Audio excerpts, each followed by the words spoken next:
இன்றைக்கி நம்ம மேக்னெட் பற்றி பார்க்க போகிறோம்.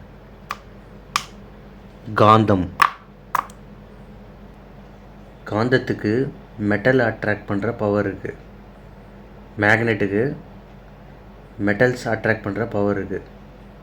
ஸோ நான் இந்த பேப்பரில் ஒரு சில ஸ்க்ரூஸ் வச்சுருக்கேன். கீழே வந்து இது பாருங்கள், மேக்னெட் வச்சோடனே அட்ராக்ட் ஆகுது. அப்படி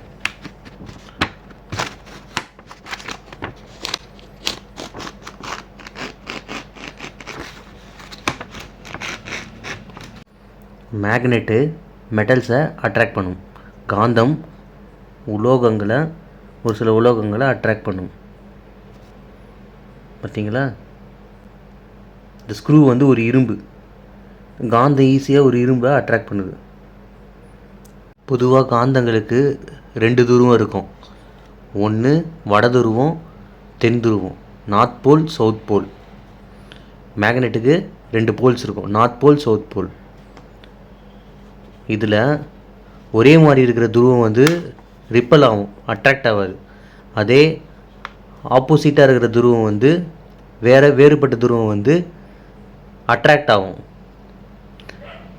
ஆப்போசிட் போல்ஸ் வந்து அட்ராக்ட் ஆகும். ஒரே மாதிரி துருவம் வந்து அட்ராக்ட் ஆகுது, விலகி போகும். That means like poles repels each other. பார்க்கலாமா? இது 2 லைக் போல்ஸ், ஸோ ரிப்பல் ஆகுது. இது 2 அன்லைக் போல்ஸ், அட்ராக்ட் ஆயிடுச்சு. ஸோ இப்போது